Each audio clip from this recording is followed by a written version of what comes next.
Our session is on utilizing creative planned gifts and in planned giving and unique assets. So I'm going to try to figure this out.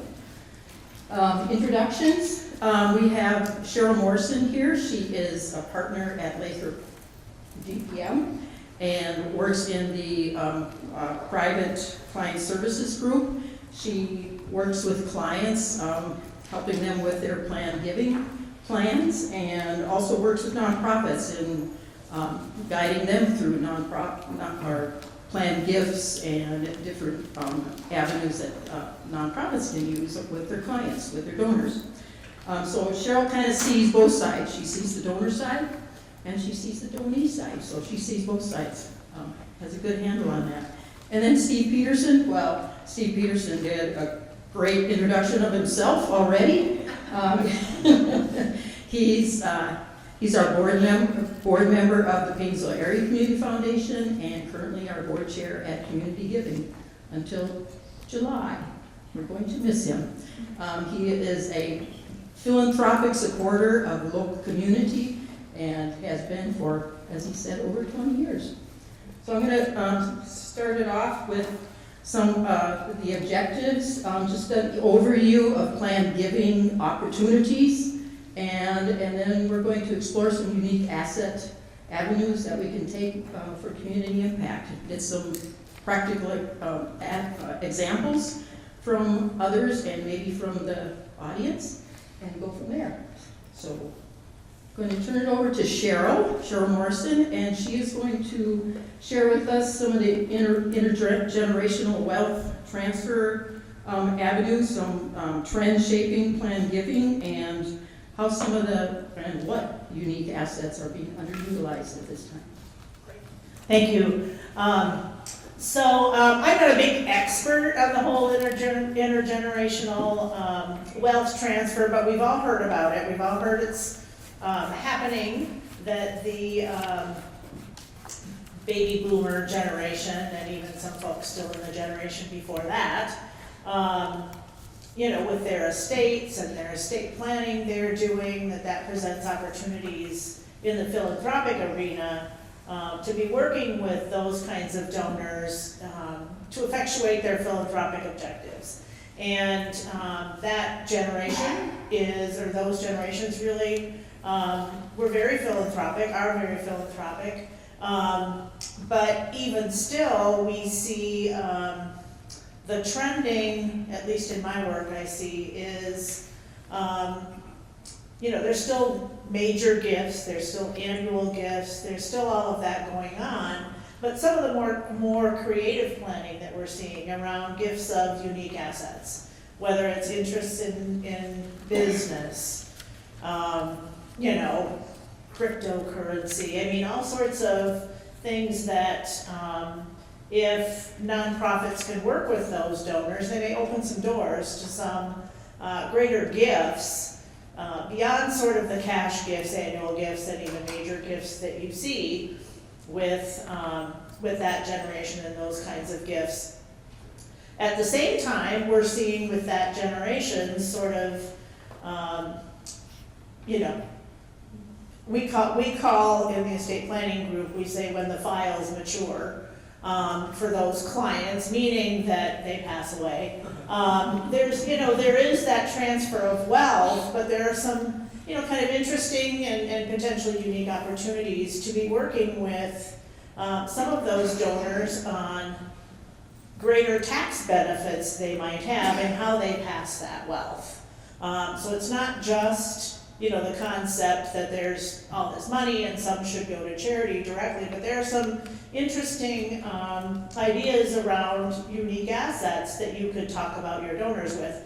For example, transitions of businesses. Philanthropy can play a role and gain more tax benefits for the upper generation transferring those businesses to the kids, for example. So that whole concept of the transfer of wealth may present opportunities, not just for cash gifts and that sort of thing, but maybe maybe there's a role philanthropy can play in their estate planning, their sophisticated estate planning that you might want to explore with those folks. And so I think, we're going to do kind of a back and forth, kind of conversational sort of discussion here. I think we would welcome questions along the way. So if anybody has questions along the way, feel free to ask them. But I think, Steve, if you want to talk a little bit about your own experience with unique assets and some kind of unique plan giving. Sure.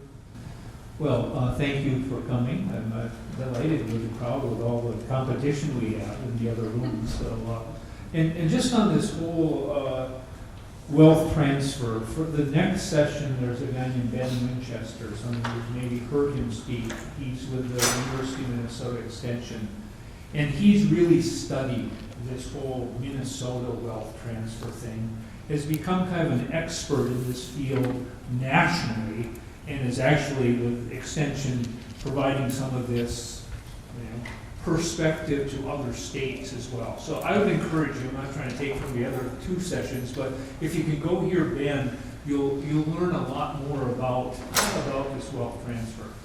So I've heard him a couple times, and so I'm just going to start there, and because my experience is representative of, I think, of what's there. So what we've done and what Steve and Community Giving has done is really help kind of prompt years ago Ben's work in this area, knowing that it was a unique time in our history where I forget the numbers, but it's, trillions of dollars are transferring from one generation to the next, and billions, in Minnesota, and billions even in hundreds of millions by county. So one of the things that he's done is looked at a county level in terms of what is the significance of wealth transfer that's going to happen in the next, 10, 20 years. And so for us as community foundations, that's obviously of interest. Can we play a role in that? And so specifically being, from rural Minnesota, and I did mention, in addition to my 30 years with General Mills, I've been in production agriculture my whole life. My dad was one of the founders of the turkey industry in Minnesota, and we still have farmland and all associated with that. And that's really probably is still my kind of passion and where my heart is. Land is just about 30 miles west of here. So as I look at wealth transfer, particularly in rural Minnesota, particularly in the agricultural counties, we have about 20 to 22 million acres of tillable farmland in Minnesota. That has been an awesome investment for those of you that don't follow this. The appreciation there has been phenomenal. It's got some headwinds right now, obviously, with what's going on with international trade. But generally, it's been pretty resilient with a lot of the economic downturns. It's steadily sort of grown. So I think that there is an opportunity for us that live more in the agricultural areas of Minnesota, and not just that, forest land and all that stuff too. I'm looking at Terry. There's to be aware of this and to be to play a role for donors and for community building. And so a couple of years ago, there's a lot of pre-stuff here I'm getting to, but we had the head of the Nebraska Community Foundation, I don't remember his name, Steve, but he came and spoke about what they've done, and Kathy Allen on our board has really been helpful with them in this effort. They knew that agricultural farmland was key to in Nebraska, to their whole wealth transfer. They have set up a very sophisticated program around how to capture and be a part of some of that. One of my key takeaways, it wasn't necessarily community foundation executive directors that were doing it. It became more, and it would work better with farmers, if it was a farmer talking to another farmer that this was a pretty effective tool for me to pass on land, to get a tax break from that high appreciation that I have enjoyed, and allow me to help, provide for my next generation, but also give something back to that community that I love, that I talked about early, that may be who I am. And that's essentially the program that they have put together and have facilitated billions of dollars, I think, of transfers, and they have really built dime communities in Nebraska as a part of this program. So something for us to emulate, I think. And I have, in working with Community Giving, have said, I'm fortunate to have, and I'll tell you my story, a bit of this myself, and so be a bit of a guinea pig or something for sharing sort of my experience. So that's what we'll do. That's a little prequel to my story. So my situation is that I have two sisters, or three of us. My older sister, we cashed out a number of years ago. We just deeded certain parcels of land over to Nancy and Dan, and they went off and sold them on their own. And whatever their tax planning and all was just their business. I was the kind of a sexist thing, but being the only son, but they weren't very involved in our farming operation. I helped facilitate that for them because they didn't even know where the land was in some cases. Nothing against them, but they needed help to do that. So that was 10, 12 years ago she was off. My younger sister, Mary, is a Lutheran pastor and a hospice pastor out in Portland. And so she really, this is kind of her pension in some ways, is this land that we still own. And so that's one part of it. The other part is that we stopped farming our land about 7-8 years ago. As I told you, I had a career in the Twin Cities. A guy named Dave Brinkman lived and managed our farm for 50 years. And he's the closest I have to an older brother. And so we could not have done this without him. But I say all that, and that we've been renting out our land for now probably 8 years to the same people. And so two things happened about 2 years ago, year and a half ago. My sister Mary says, Steve, I need some money as I contemplate retirement. And two, one of our mentors that we really like said, we're interested in buying this land rather than renting it from you. So that's where we started. And I was kind of going to go the traditional route. And thankfully, I know Steve and Elise. And they know a little bit more about my personal, successful career at General Mills. And I don't want to go all into this, but I say another element of this is that my wife Mary and I have both inherited a nice sum, me in the form of farmland, my wife in the form of appreciate stock from her family business in Chicago. So Mary has done, it was a real important part of our story, is that our files haven't expired. Yes. Sure. We wanted to be a part of the gift, of the long-term gift that we want. Well, we still have all our stuff, and be able to live into this. It was really important to both of us. So that's key for my motivation. And so Mary, we did something for Mary's legacy, and this is sort of for mine. And so we sold to the Arnolds, their names are. We just completed it here at the turn from 24 to 25. And Steve approached me about doing a charitable unit remainder trust. And I kind of knew what that was, but I don't profess to be an expert. Sheryl's going to tell you maybe a little bit more about the benefits and how that works. But this was a really helpful tool to accomplish a bit of what I wanted to do, was to leave a legacy for my family and my parents I've, worked for a lot of my life in sustaining and nurturing that gift, but it would never have happened if it had not been for my mom and dad, right?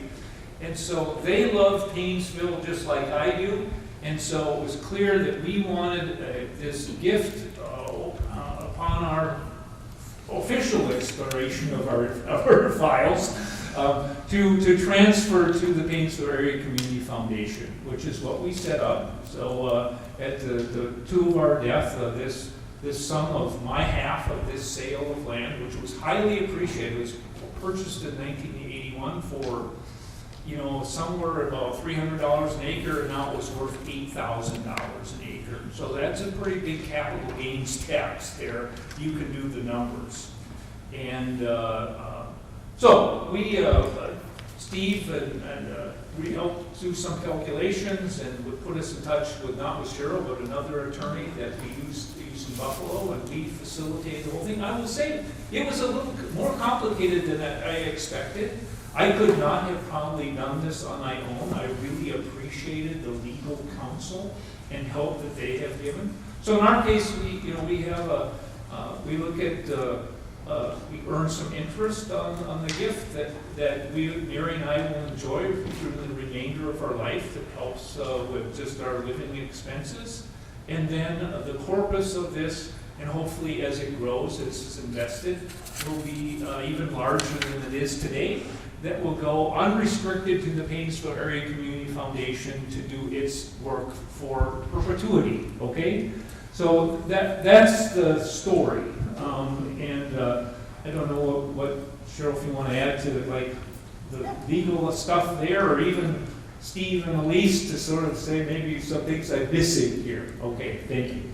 Yeah, well, I can certainly comment on sort of the tax benefit of that and the legal aspects of it. So we have worked with a lot of farmers in a common situation is a farmer who's retiring, and they want a philanthropic legacy. The farm is not going to pass on to their children or others. And one of the benefits of what they can do with their farmland is, rather than sell it and recognize a large capital gain on that sale during their lifetime, because they don't necessarily have a retirement account, and and the retirement's kind of in the farm, right? And so the ability to put the farm into a charitable remainder trust, and I can talk about what that is, where the farmer retains the right to receive payments for the rest of his life and his spouse's life. There's many different payment structures that can happen, but the thinking is that the land goes into the trust. The trust can sell the land. The trust is a tax-exempt entity, okay? So the trust can sell the land without the capital gains happening at that moment. Instead, what happens is the farmer, as he gets the income payments coming out to him for the rest of his life, the capital gain is coming out with those payments. So there is usually recognition of some of that capital gain during the rest of his or her lifetime, but it's spread out over time. And what the trust can do is to take the full value of the proceeds, not reduced by capital gains tax, the full value of the proceeds, and invest and make the payments to the farmer. This can also be done with like crops. Theoretically, it can be done with livestock. And there's different considerations as you look at each one of those assets. But the benefit of that trust is that it is tax exempt. It avoids the hit of the capital gain right at the sale. And it makes the payments to typically the donor or the creator during lifetime in a way that sort of minimizes the tax impact and provides a retirement income stream without that capital gains hit. Usually the remainder beneficiary is going to be a charity or charities. Usually the donor can retain the ability to change that charity. If your organization is talking to that donor, you probably wouldn't want them to change that charity, but it is allowed. It is a trust, it's a legal entity, it's a tax entity, it files a tax return. The trust itself defines who gets what money and when. This kind of trust can be set up during lifetime, so as I was talking about for a retiring farmer as an example, or it could be set up at death. If a donor wants to leave assets, for example, with an income stream to children. And we see this more and more with retirement accounts. So folks that are familiar with developing gifts of retirement accounts or familiar with retirement accounts, the rules changed, 8 years ago, I think the 2017 Tax Act, which changed how retirement accounts get paid out to children. Used to be the case that a child might be able to defer those payments over a longer period of time. It's now 10 years.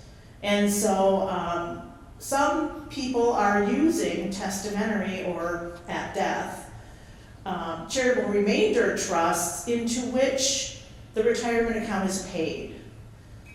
That trust is tax exempt, remember. So even if the account gets paid out all at once and would have been taxable to the participant if it was paid out all at once to the participant, if it's paid to a charitable remainder trust, that's a non-tax event for that IRA. The terms of that trust typically then would provide that there's a payment stream out to the children over their lifetime, for example. So, and again, there is, a tax consequence going to those children, but it's over their lifetime versus the 10-year requirement that otherwise now exists. So we're seeing a lot of charitable remainder trusts used for retirement accounts. And with any charitable remainder trust, charity is the ultimate beneficiary. So there's a philanthropic element associated with any use of a charitable remainder trust, or most uses. But there's also a benefit to the donor, a tax benefit to the donor, as to why a charitable remainder trust might fit that donor's objectives. Maybe better than another option. So there's always the ability to give an outright gift, name charity as the beneficiary of your IRA directly. But what that doesn't do is provide an income stream to the children, for example. So typically when you're talking about a planned gift like that, there's some benefit that the donor is getting. There's some objective the donor has that's beside the philanthropic objective. But those kinds of tools are useful to achieving those objectives because of how they work and how they can be structured. So those are a couple of the unique kinds of assets that we're seeing used with charitable remainder trusts. We're also seeing some business assets, and we can talk a little bit more about that. You wanted to jump in and add a comment. Yeah, just, I guess, two things. One, just a real watch out is, in our case, we literally within a week or two of me being the trustee and the trust was formed and the land came into my portion into the trust, then it was sold. So, but it was really important, and she will say this, that I never took possession personally of those proceeds. It would have tainted the trust. So that was really important thing for any clients you have. That's a watch out. They need to abide by those rules. It's called a prearranged sale. And if there is a prearranged sale, and so we even advise if we can get the situation to fit, we even advise that the donor isn't even working with a prospective buyer, right? Or if we're talking about farm machinery, for example, don't set up the auction until after the trust is formed and after the machinery is assigned to the trust. Because this idea of a prearranged sale is really the IRS saying, wait a minute, you just created this trust to wrap around these assets and you already had them sold, in your own hands before the trust was set up. You took all the steps to accept finally effectuating the sale, but you took all the steps, and so the IRS says we're just gonna treat it as if you sold the property before the trust was created. So that prearranged sale can be a trap for people looking at this, because you really have to think about starting the charitable remainder trust, getting it set up, getting it funded, and then you start talking about the sale. Yes, question? I have a question. So when you talk about the remainder trust, there's also something called a 1031 exchange. So if somebody was doing that, would that have the same tax benefits as a remainder trust, or would it be different? So it would be transferred. They don't touch the money. They don't touch the money. Yeah, it's a different, Tax-wise. it's a different animal. Right, I know. And the concept from the tax-wise, in either case, the sale itself is not taxed then. That's the common concept. But if you did it in 1031 and put it In the trust. The 1031 rules though, the 1031 rules though are, you have to have consistency of the donor, or of the owner for a period of time. So I'm not sure that it works with that kind of planning. All right, so then the question on the remainder trust. So let's say you donate a big chunk of land, the value is established as this, and the party wants to have so much money coming in per month for selling the land, but also wants his children or her children to receive some of the benefits of that. Is there a set amount based on the value that's established then for the owner to get and children to get? Is there X, it sells for, let's just use $1 million, because that's easy to get. So it's $1 million, the owner's gonna get something for so long. So the trust at the beginning has to say exactly who gets what. It's an irrevocable trust. And so for $1 million, let's say that the donor creates the trust to say that the donor gets 5% a year. And it can be 5% determined day one, and that dollar amount stays the same throughout the trust. That's called an annuity trust. Or it could be something called a unitrust, which that 5% changes every year with a new value of the assets in the trust. So it's 5% of the original value, and then the next year, if that value went up, now it's 5% of whatever that new value is. If the donor wants to provide for children after the donor is gone, the trust has to say exactly that. The trust has to say, this lasts for my lifetime, and then after I'm gone, this 5% is going to go to my kids, for example. So it goes unending even if, to the point of the value, there's got to be a limit to what is received, right? The percentage has to be stated. Right, but I'm saying, let's say the value is $1 million. You're not going to pay out over $1 million, are you? No, but the theory is, right, that if it's farmland, for example, there's rent coming in, right? And so if the rent is 3%, if you will, then that 5% payout is going to start eating into, it's going to use up the 3%, and then it's going to start eating into the principal. There are actuarial calculations that are required by the IRS to value all of this, because the donor is, at least in the case of land, is going to take a charitable income tax deduction on their income tax return. That deduction is determined based on IRS tables. I can tell you when I first started practicing law, there was a book of tables. And the book was that thick. And just tables of numbers.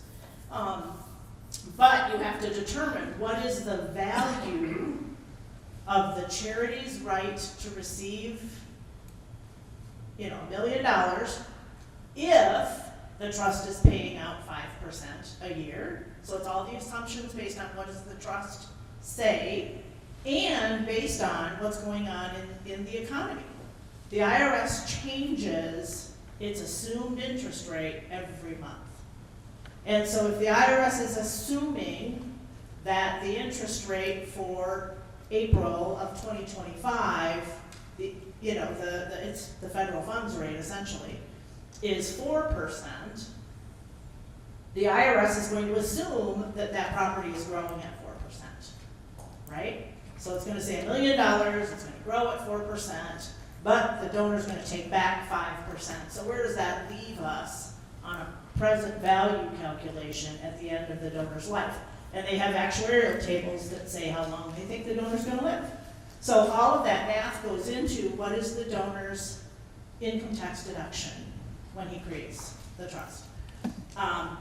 Is that what the trust actually does? No. The trust is actually going to perform economically as it performs, right? So if, the rent actually coming in is this much, or if the property is sold, and now it's money that goes into a portfolio, and now that is making a different amount, what actually happens isn't relevant to those initial calculations. And it's the initial calculations, day one, when the trust is created, that determine the income tax deduction. And part of setting up this type of trust, when Sheryl was talking about an annuity trust versus a unit trust, the unit trust gives some flexibility because there is a recalculation of that value that is going to the donor each year, because it's usually, for our case in our trust, it's revalued on January 1st. And hopefully that goes up. And hopefully it goes up, even though payments are going out, yes. So it's revalued, so it extends the life just because it's revalued. If it happens to go down, the payments to the donor go down, so that continues to keep the dollars going out to the donor for their lifetime. That for a second.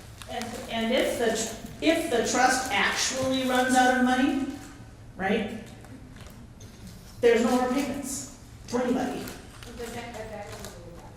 I have never seen it happen. With a unit trust, it probably never could happen because it's revalued every year and it's just 5% as revalued. So you could get down to the last penny and then it's only 5% of that penny, right? So mathematically, I don't think it can happen with a unit trust, and I have not seen it happen. I saw one case in which the investment in the trust tanked, not entirely, but a lot, and that ended up, frankly, in a lawsuit.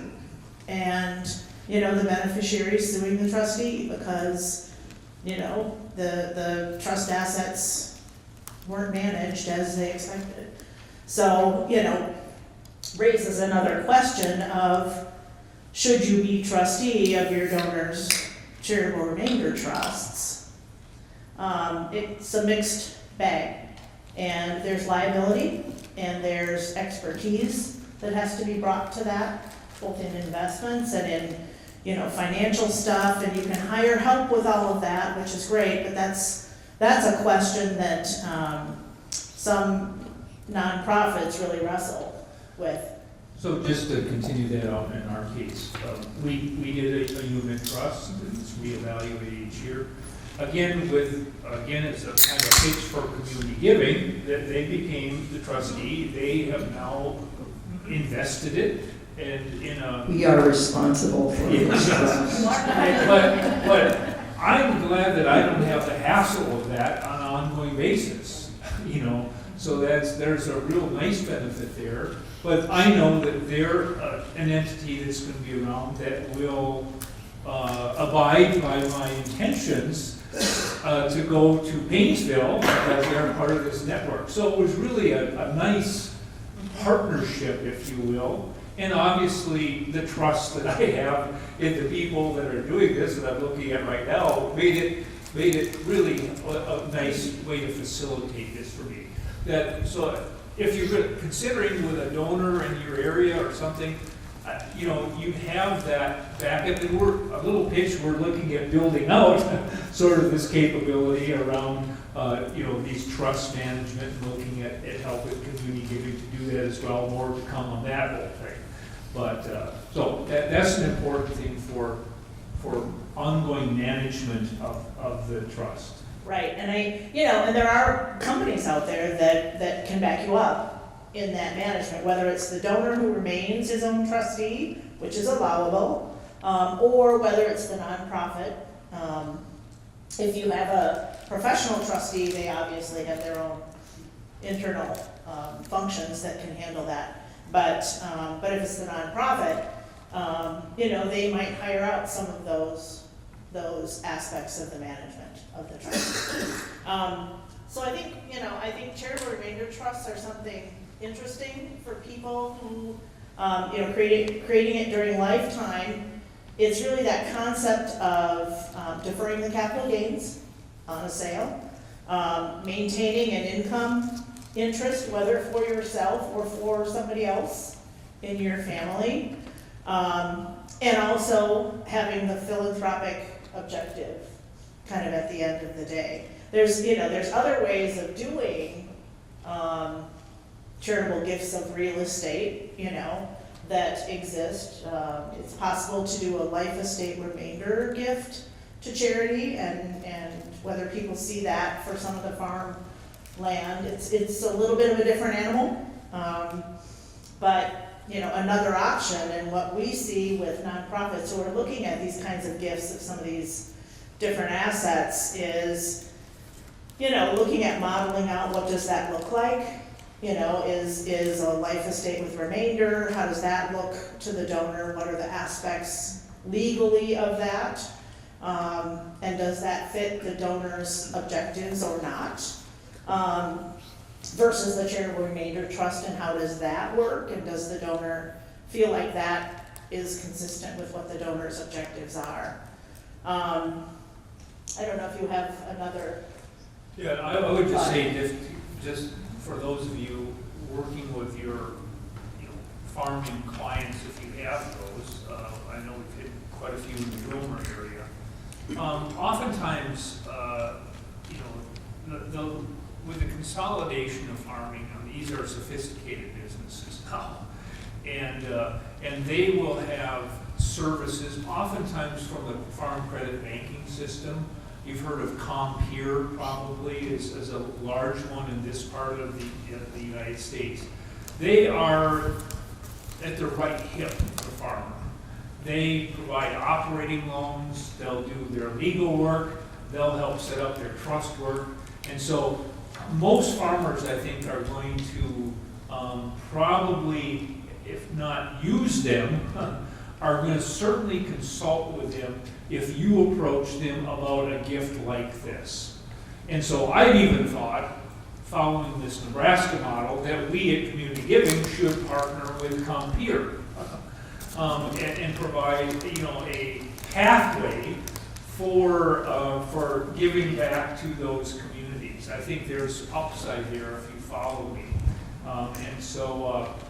Anyhow, just be aware that I think in the past, a small town attorney like we have in Paynesville, I wouldn't feel comfortable, nor I don't think they have the sophistication to do the type of work that we're doing here.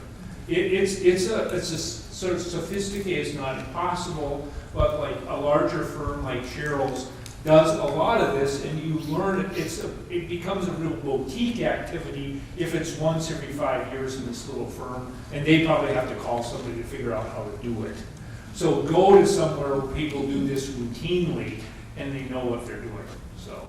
And there are some traps that can, in the charitable remainder trust arena, and if we use farmland as an example, a charitable remainder trust, because it's supposed to be a charitable activity, should not be running a business. And if you're familiar with unrelated business taxable income, A charitable remainder trust, if it has unrelated business taxable income, is taxed 100% on that income. 100%. And so that income goes away. And so, for example, if you have a farm that is rented and has goofy leases that go beyond just cash rent or a typical crop share situation, there could be unrelated business taxable income considerations to that. So for example, when we're doing charitable remainder trusts, we're looking at the leases. We're trying to decide, are we, close to an edge here where it looks like, the trust and the farmer are not sharing things proportionately and all of that. So that's a trap. There's self-dealing issues. A charitable remainder trust, just like a private foundation, cannot engage in self-dealing. And what that means is a farmer should not be putting a piece of farmland into a trust that his children are going to be turning around and purchasing. That's self-dealing. And self-dealing is subject to excise taxes. And so there are attributes of the farmland that need to be explored when looking at, is this a suitable tool to be used? And that's one reason why maybe your local lawyer, hasn't done enough of these, and you can find yourself in a situation where you have a trust that has one of these problems. And it's usually really not great. And so, so looking at all of those issues before you jump both feet into the arrangement is really important, and knowing what those traps are or can be. So they're not for the faint of heart, if you will, if unless you have good counsel. So with these challenges, what liability does the community foundation have, or do those issues all go back to the creators of the trust? So if the community foundation is the trustee, they're managing it, and there's potential, liability of management isn't done well. But on the front end, sort of the discussion around, is this the right tool to use, and what are the ins and outs? We always tell our nonprofit clients that they are not the donor's lawyer. Neither are we. And so if we're working with a nonprofit who's looking at an arrangement like this, it's okay for the nonprofit to flag issues, but they're not responsible. They're not the donor's lawyer. The donor really needs, in my mind, to have a lawyer to be looking at this arrangement. Which is exactly what we did. Yeah. Yeah. Frankly, the charity's almost at odds, not really. Technically adverse, right, to a gift. Anytime there's a gift, there's parties on each side of the table, like there is with a purchase. Everybody might be rowing in the same direction, but it's not technically the same direction, and they could technically have different interests. So there's that, but there's also the function that the charity's not in the business of being, the lawyer for the donor, and they can't possibly be. So what they can do is, have checklists, for example, that can be used with donors. Okay, you're gonna think about giving a piece of real estate. Here is a checklist of, documents we need to review as the charity. We don't want to accept a dry cleaning store that's a Superfund site.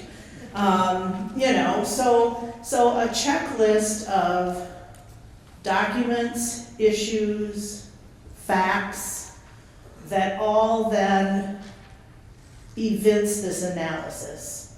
And, again, these, they are somewhat complex situations, a charitable remainder trust is, but so is a unique asset.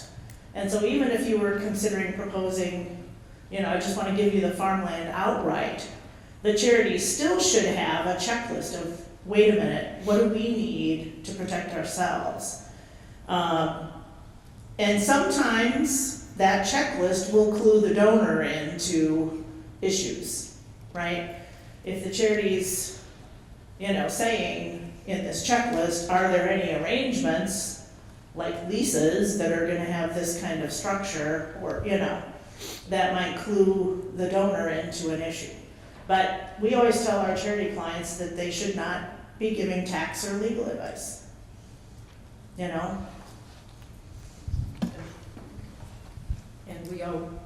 we always say, we do not give legal advice.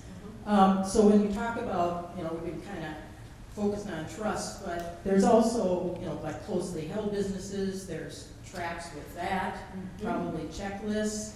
I know with our real estate giving arm, we have a whole checklist that we have our donors, potential donors fill out before we take the land, because we want to make sure that it's basically free and clear, has good title, that we will, as the new owner, we will be able to sell. So, questions?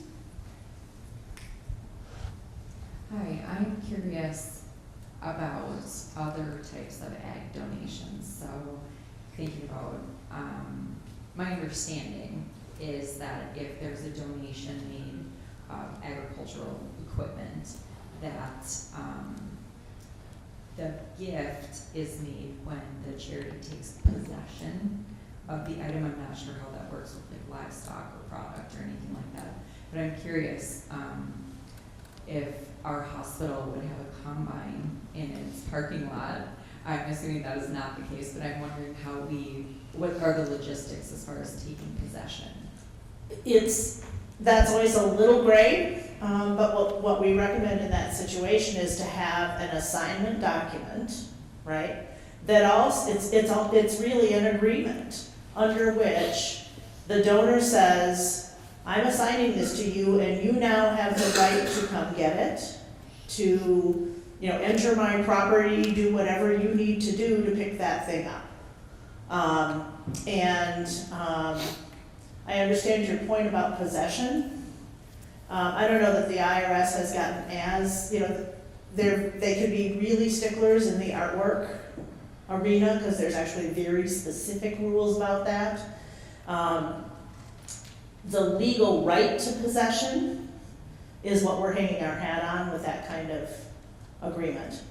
And then it's up to you as the charity to figure out, do we send someone out there to drive it to our hospital, or do we, what do we do? I was wondering if you could share a little more about the IRA conversion to trust. Mm-hmm. Is that something that timing-wise that occurs when you get to the end of the files place with the person who has passed, or is that something that occurs earlier than that? So, a number of different ways you can give IRAs to charity. The only way during lifetime that really is workable is to do a qualified charitable distribution or an IRA rollover, if you've heard of that. There's been a lot of news on that. But that's the only during lifetime way to take a chunk of your IRA, not recognize it as income, give it to charity. You don't get a charitable deduction because you didn't recognize it as income, right? But that's really the only way, and there's the dollar limits that go up and all of that. Newly, 2 years ago, I guess, maybe 3 years ago, it used to be you could only do a direct IRA rollover to the charity. They now allow an IRA rollover to a charitable remainder trust in a small amount. It's a one-time deal. It's a one-time trust, meaning that you would have to create a trust specifically for that. I don't know if that's very useful, because if you're going to pay a lawyer to create a trust, you're going to pay a lawyer a fair amount of money to create this trust for a $50,000 IRA rollover. Each spouse could do a $50,000, and you could have a $100,000 charitable remainder trust, but query the cost then of keeping the trust going, et cetera. So that's really the only way you can deal with an IRA gift during lifetime. At death is when you would name a charitable remainder trust as the beneficiary of the IRA if what you wanted was to provide an income stream to somebody else for the period of their lifetime. We see that in the children example I mentioned, but we also see that with spouses. And we just had an estate recently where the decedent left the IRA to a charitable remainder trust for his spouse. And that trust specified 6% or whatever it was that got paid out to the spouse every year. She didn't have to manage it, which is good because since then she's lost a bit of capacity. And so she doesn't have to manage it. The charity is the trustee, they're managing it. They cut her a check every year, they do all the taxes, they do all of that. And that was a good solution for them. And then whatever's left at the end of the lifetime, say it's more than one person, it would be. Yeah, you could, well, you, That goes to the charity. yeah, you could, like I could name my children as beneficiaries of a charitable remainder trust. I could include it in the terms of my will or my revocable trust. You could also do it as a standalone. There's a particular way of doing that, so that's also not for the faint of heart. But you would put all the terms there, pay 5% out to my kids every year. And after they're gone, it goes to charity. In that case, all of those calculations are done at the date of death, which is also a little difficult because, like, if I'm drafting a will right now for somebody and they're gonna do that, I don't know what that IRS interest rate is gonna be that changes every month, because I don't know when they're gonna die. And so, I might include some savings clauses, I might run some scenarios, like how far off could we be if the interest rates go up to 10% or 15% or go down to 1%, and so we just run through those scenarios, but it happens at death, that's when the calculations happen, and that's when the trust terms kick in, but they have to be drafted and created before that. And we've got about 5 minutes left.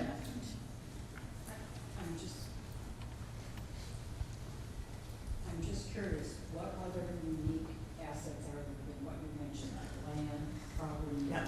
One that you might get questions about, closely held business interests, closely held businesses. Those, I think somebody over here mentioned, those are complex gifts in which there can be many traps about the unrelated business taxable income. So for example, if somebody says, I want to give you stock in my subchapter S corporation company.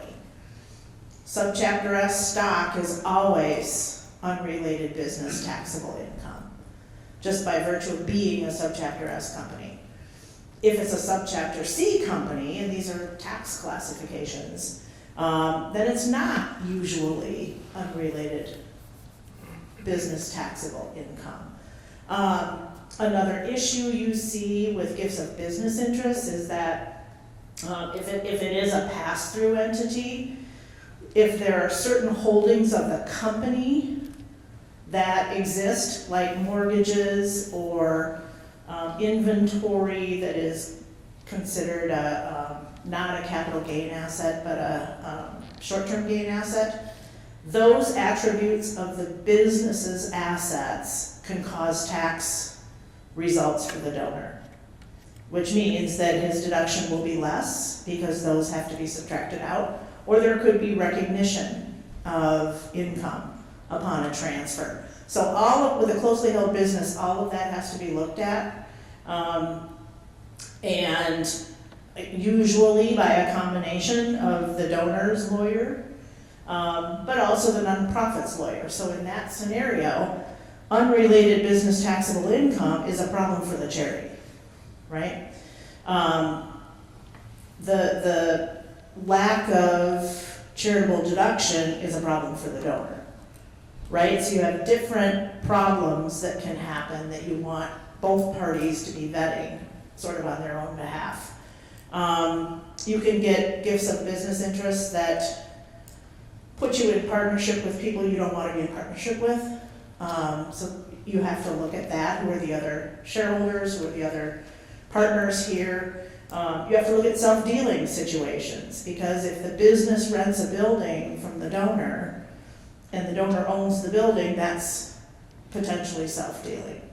So, and if you're talking about a charitable remainder trust for a gift of a business interest, remember I talked about unrelated business taxable income being 100% taxable in a CRT.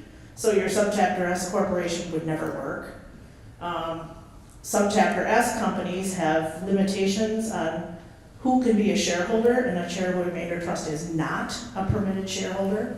So it can terminate a tax election that the company has that's a beneficial tax election. So there's lots of things to look at when you're talking about business interests, which include partnerships, LLCs, corporations, all of that. And yet, on the other hand, if you can get past all that and kind of vet all that, if a donor upper generation is wanting to transition that business to the kids, a classic strategy called a charitable bailout is when that donor gives stock to a charity, right? Getting past all these issues so that they can accept the gift, give stock to the charity, and then later on, the kids purchase that stock from the charity, or the company redeems it. And that can be a really tax-effective way for the donor to get more value transferred to the kids without making a taxable gift to them that would have generated gift tax. So the charitable bailout is a really great strategy for a gift of a closely held business where it works. So we are at time, but just a quick, the role that foundations can play in educating families and advisors. Just real quick, couple bullet points. How can we help our families and advisors understand all this?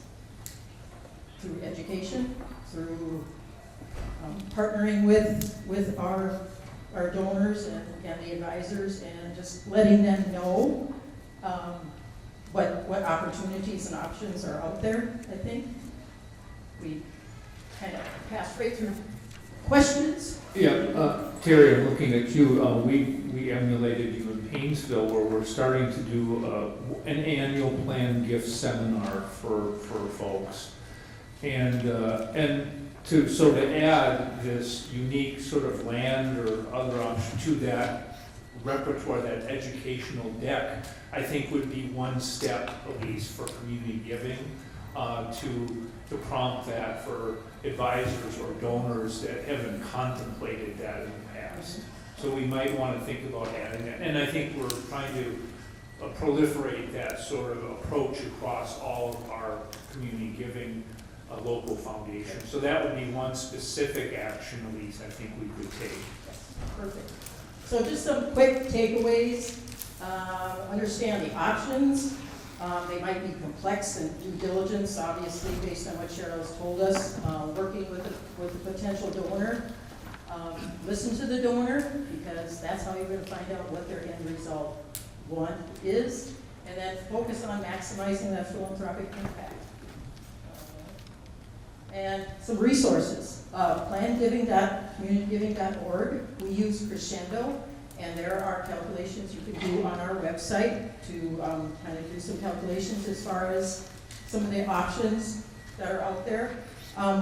Connect with as a nonprofit, connect with the Minnesota Gift Planning Association. They have a wealth of information.